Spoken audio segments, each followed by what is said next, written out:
Hello, and welcome to the All Things Narrative podcast, where we explore the relationships between the stories we love and the stories we live. I'm your host, Derek Hatch, and let's get started. All right, it's October. We are well into the fall here, and I am back once again on the second Tuesday of the month for another edition of Narrative 101. I hope you guys have been enjoying this. If you're interested at all in narrative practices and storytelling and all these things, then this is the right podcast for you. And I am so glad you are here joining us at All Things Narrative. If you are in the South Florida area, on October 21st, it's a Friday night, we're going to have a storyteller's night that if you want to come out and tell your story or listen to the stories of others and support people, then come on out to that. It's October 21st. At Common Ground Community Development, aka venue at 1201, and it'll be a wonderful time. I will be there, and you should be too. So yeah, we've done the last couple episodes, that we've done on, listening and being decentered yet influential. These are all kind of, adding on to things that we've done. And this is another episode that'll kind of fill in some details that I've mentioned in previous episodes as well, particularly the episode about living intentionally, episode about narrative shaping identity. This is going to kind of fill in some of the stuff that we talked about in those episodes, but giving more depth and more weight to those concepts, if you will, than I was able to do on those episodes. So I want to talk about this idea today of reauthoring your life. Sounds pretty cool, right? When I first heard that term reauthoring, I was like intrigued. Ooh, what could this mean? What doors can this open up? And to the idea of reauthoring your life sort of implies with it this idea that you are living a life that you are authoring, right? That you have choices that you make every day that matter. What I love about the word authoring is that when you read a good book, you really get to be inside the author's head. And, if you read like a first person story, you really get a sense of what they're thinking and what they're feeling. And we know that's true for our lives as well. We know that when we experience things, we don't just experience, we have an internal narrative that we're telling ourselves about that experience. We're kind of narrating in our heads. We're giving commentary. We're expressing emotion. And some of that does come out and some of that doesn't. Some of that stays inward, So this idea of reauthoring your life doesn't mean that we go back and change the past. But it does mean that as much as it is in our control, we can determine what our life can look like and where it can go and who we can be. That's the most important part about reauthoring is what kind of person am I going to be? Michael White, who I've talked about on this podcast quite a bit, if you guys don't know, he's one of the influential founders of narrative therapy and narrative practices. He said in his book, Maps of Narrative Practice, reauthoring conversations invite people to continue to develop and tell stories about their lives, but they also help people to include some of the more neglected but potentially significant events and experiences that are, quote, out of phase, unquote, with their dominant storylines. These events and experiences can be considered unique outcomes or exceptions. And he talks about that in other works as well, this idea of a unique outcome. So when you take a narrative in your life, think of maybe one in your life right now that's saturated or dominated by a problem of some sort. So I'm going to get a little personal here with my example. So when I was a teenager, I was most definitely addicted to pornography.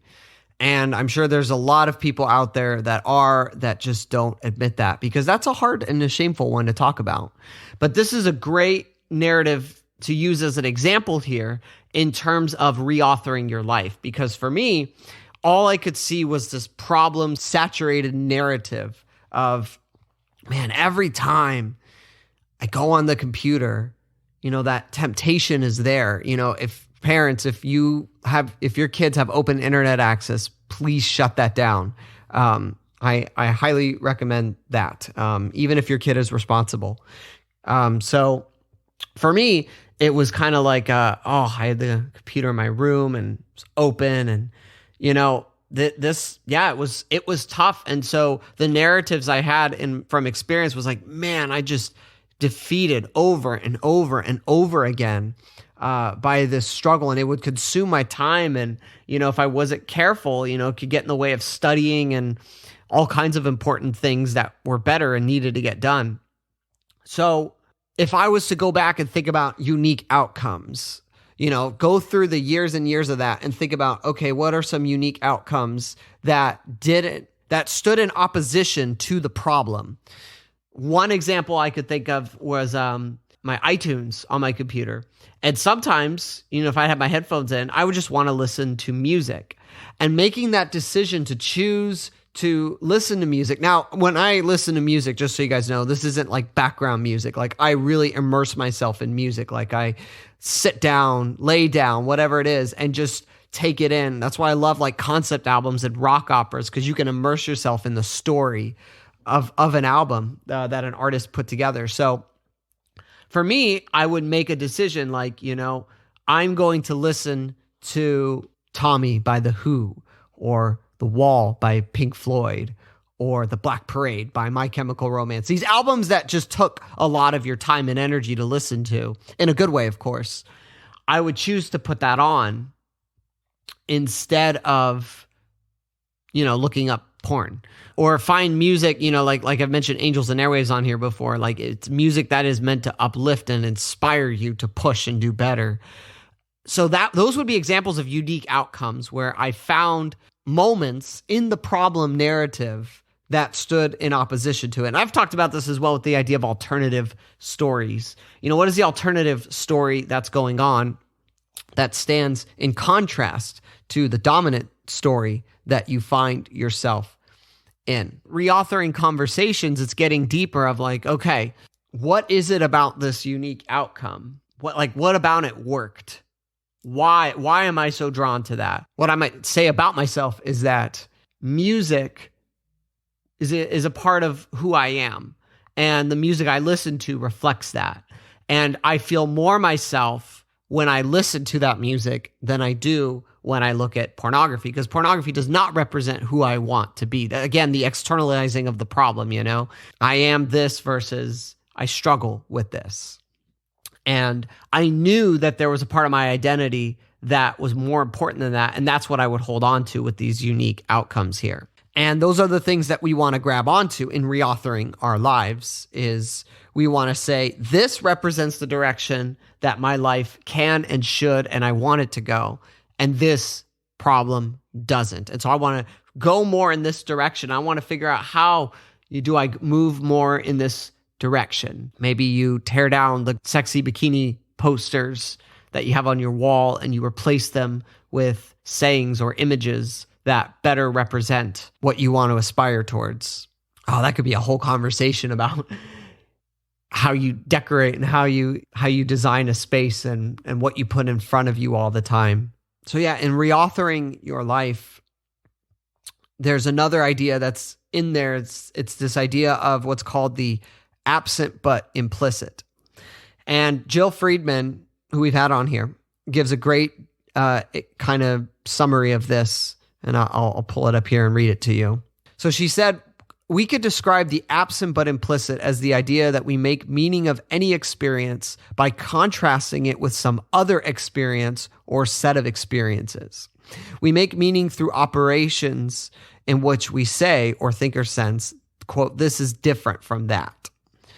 A single interpretation of any experience is a representation that we can see only because of a background of other contrasting experience. A story about a problem takes shape in contrast to some non-problematic experience. And she gives some example here. So, for example, if your problem that you're experiencing in the day is frustration, then you know that frustration is a problem because you have a specific purpose or values or beliefs that you want to align yourself with. and there's a tension there. Or if the problem is despair, if you are looking at your life and saying, wow, I'm really struggling with this, it's because you have a particular set of hopes and dreams and visions for your future. Injustice, if you know there's injustice, that implies that there's a standard or a measure of justice to measure that injustice by. If you're wounded and you feel like a part of you is missing or has been hurt, then that implies that there's a recognition of wholeness. And, we could go through all kinds of problems with this. But Jonathan Stillman, in his narrative principles that we've been going through here, he talks about this as well. This is principle 3B, the absent but implicit. And he says here, I love this. Typically, this principle is better understood by saying that when someone identifies that there's a problem, there's an absent but implicit understanding of what would be better, a different direction of sorts in life. And sometimes that comes through knowledge and wisdom that we gain from previous directions that we've taken that we know don't work. That's what a lot of what we're learning in life. And that's what I love about wisdom. Like if you read the wisdom literature in the Hebrew or the Christian Bible, for example, and you see that this road will go here, that will take you here. To go back to the lust and the pornography example, there's a lot of these proverbs about if you go down this street and you know that there's a prostitute that's standing outside the door and is going to entice you in, you should go down the other street where that temptation is not there. So absent but implicit, you recognize that there's some direction that's better and worth taking. And maybe you don't exactly know what that is, but you have a sense of it. And that's why at All Things Narrative, we talk about this idea of what do you want in life? And I'm not talking about the material things. I'm talking about the deeper, the spiritual, the existential longings that we have of life. And this can be reflected in hopes and dreams. But what do you really want in life? Because what you want in life speaks to you knowing that there is something out there that's worth it, that contributes to us having a meaningful life. Maybe it's wanting to being a dedicated spouse, being a dedicated parent to your children. Maybe it's making a difference in your community. Well, let's go through those for a second. So, why do you want that? Why does it matter to you that you want to be a good spouse? Maybe you grew up in a household where your parents were not good to each other. Maybe your parents were divorced. Maybe, how many times have you ever said, I will not be like my father. I will not be like my mother, or I will not do things like that. I will try to be better.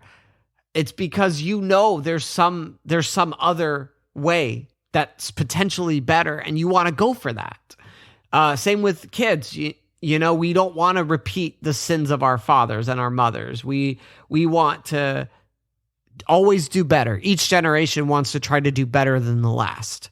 Again, then what's that quest of wanting to be a good parent? If that's what I want, then how am I going to get there? And that's what reauthoring conversations are all about, is not just identifying and articulating what we want in life, but also how am I going to get there? And as I've shared on here before, Donald Miller said, a character is someone who wants something and overcomes a problem to get it. Yeah, that's reauthoring right there.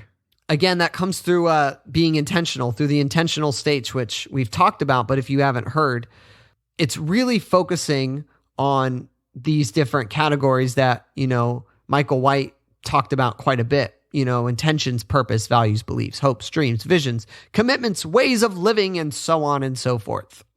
So talking about those things, leaning into trying to better develop them in your life. So yeah, being a young man, there was the goal of, okay, when I get married, I want to be faithful to my wife no matter what. Okay, great. That's what I want. How do I deal with that? Well, you got to deal with the wandering eye. You got to deal with the heart that longs for that which it can't have. You've got to You've got to deal with these things. You've got to externalize these things and realize that these are problems that have come to you and they've buried themselves. They could sometimes take root in our hearts. Through reauthoring, we can develop things within our hearts that, again, these intentions that speak to who we want to be. I remember when I was doing one-on-one coaching with someone, I'll keep this very vague. They told me in the conversation that they had these mantras, and I was like, oh, this is cool. And they kind of like didn't think it was a big deal. And I said, this is a huge deal. We should, type them out and print them up. And they didn't have access to a printer. So they sent them to me, and then I printed them out, and then I put them in a package, sent them to them, and they put them up on their wall. And it was fantastic for them because again, we want our hearts, we want our minds, we want our spirit, soul, we want it to be filled with the things that give us life and that speak to who we want to be and where we want to go. But sometimes, again, these things might be there, these things might be present, but we're missing them. And that's why in reauthoring, we talk about the alternative narrative, the alternative story that's there. Here's a great example in fiction that I love. So I recently got to show my kids for the first time The Wizard of Oz, which is cool. They loved it. It was, that's a classic. So with The Wizard of Oz, it's always perplexed me, even as a child, that you had, and I think I remember my 5-year-old actually bringing this up, but the Scarecrow wants a brain. Yet we see throughout the story, not only can he talk, but he also is the one coming up with the ideas. He comes up with the ideas of making the trees upset so they would throw their apples so then Dorothy could get an apple. He comes up with the plan of how they're going to get Dorothy out of the castle from the Wicked Witch. The Tin Man wants a heart. Yet he's the most sensitive one of them all. His heart breaks for Dorothy, and he longs for her to be made well. And there's the lion who wants courage. He sees himself as the cowardly lion. But despite him struggling with this idea of being cowardly and not having courage, he still goes into the situation. He still goes to face the wizard. He still goes into the castle. So in other words, there's a dominant narrative that they have. The Scarecrow's narrative is, they didn't give me a brain. My head is packed full of straw. The Tin Man, the woodsman forgot to give me a heart. And the lion, I'm the king, but I don't have any courage. That's the dominant narrative that they have. But their journey through Oz helps them recognize the alternative story that's unfolding. It helps them recognize that they do have these things. They do have the capacity for these things. And that's what's cool, is that the journey brings them out. The journey of life brings those things forward for us to better see. When we say yes to life, when we say yes to the journey, to moving forward and doing the hard things of following the yellow brick road and going to Oz, despite these insecurities and problems that we might have. When we push forward, that's when the alternative story can become the dominant story.